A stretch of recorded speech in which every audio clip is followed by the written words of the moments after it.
Dice su palabra que el perfecto amor echa fuera el temor. Amén. Amén. Y la canción decía que nosotros queremos reflejar el amor de Dios, anhelábamos reflejar el amor de Dios. Amén. Amén. ¿Cuántos anhelan reflejar más el amor de Dios? Amén. Amén. Bueno, esta tarde vamos a hablar rápidamente porque tengo poco tiempo. Vamos a hablar precisamente de eso. No del perfecto amor, sino de lo que impide que nosotros amemos y seamos amados. Una de las cosas que impide que nosotros amemos y seamos amados, y es el temor. Decíamos que el perfecto amor echa fuera el temor. Amén. Vamos a comenzar con la definición de miedo o temor. El concepto de miedo viene del vocablo griego probos, que significa aquello que provoca que una persona huya. ¿Me escucharon? El concepto de miedo viene del vocablo griego probos, que significa aquello que provoca que una persona huya. Y otro vocablo griego es la palabra deilia, que significa cobardía, timidez, vergüenza. Estas dos palabras indican tener temor, tener espanto, sentir un miedo que nos acusa, que nos causa querer huir, timidez, cobardía y vergüenza. ¿Quiénes han sentido alguna vez miedo o temor? Yo quiero que usted sea valiente y no tenga temor y levante la mano. Todos hemos sentido, ¿verdad? Qué bueno, qué bueno. Estamos comenzando bien entonces. ¿Qué es un cobarde? Un cobarde es la persona que tiene miedo o temor de actuar. ¿Cierto?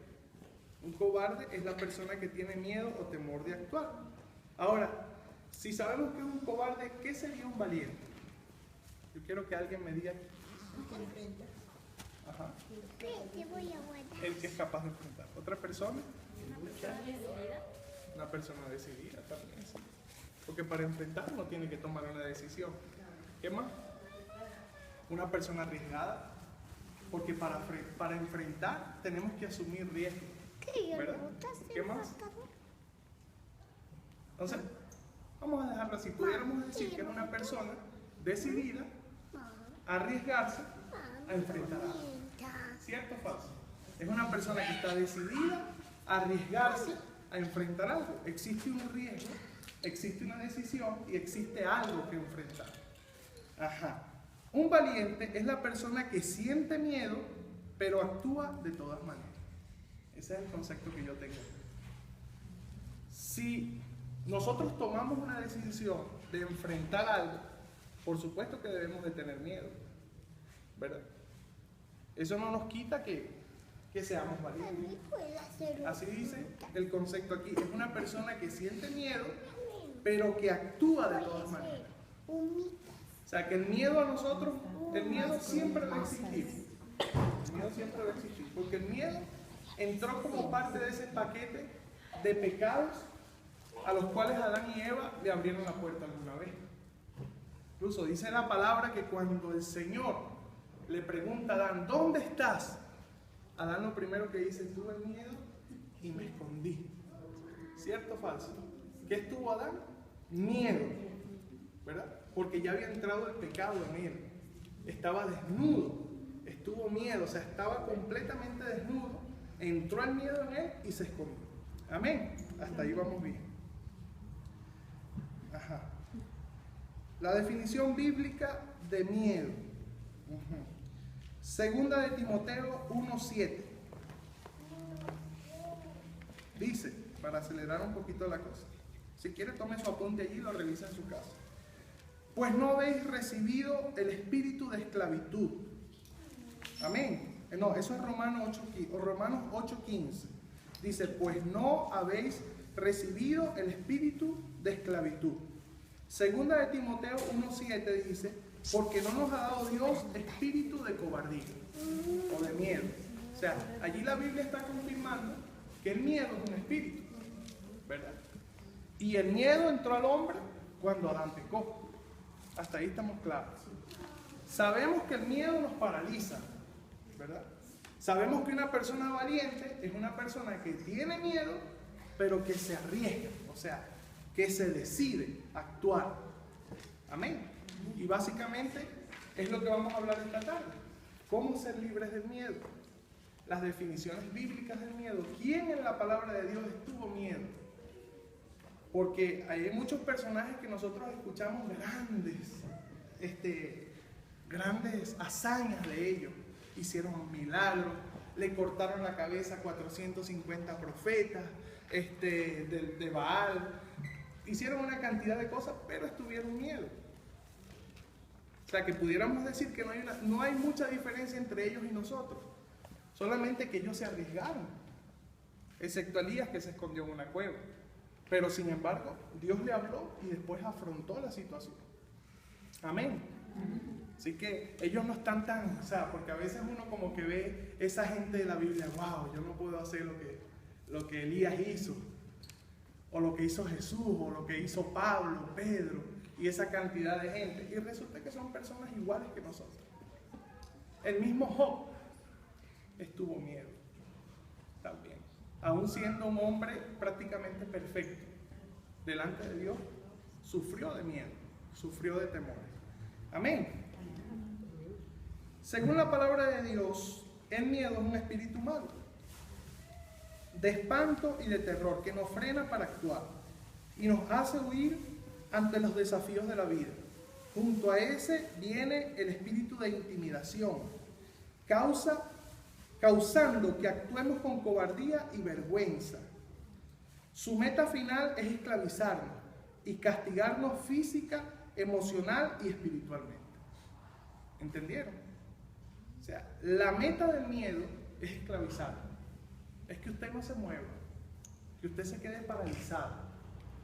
Se presentó una situación o usted está viviendo una situación difícil económica y usted siente tanto temor porque ha sufrido, a lo mejor, porque todos los seres humanos no siempre nos va bien.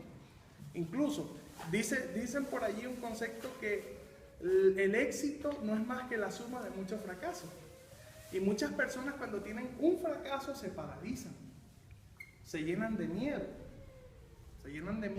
y no se deciden a actuar para buscar la solución, el asunto. O sea, son esclavos de ese espíritu inmundo, ¿verdad? Del cual estamos hablando hoy esta mañana y del cual vamos a ser libres hoy. Amén. Amén. Gloria a Dios. Ajá. El miedo y el temor nos impide actuar. Escuche esto, Apocalipsis 21:8.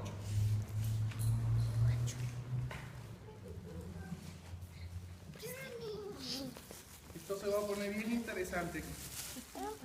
Apocalipsis 21:8.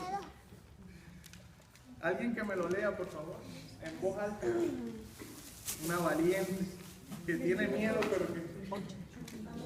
Ajá. Pero los cobardes, los incrédulos, los abominables, los asesinos, los que cometen inmoralidades sexuales, los que practican artes mágicas, los idólatras y todos los mentirosos recibirán como herencia el lago de fuego y azufre hasta en la segunda muerte. ¿Qué dice al principio? Pero los qué? Los cobardes y los incrédulos. Es tan tremendo el miedo.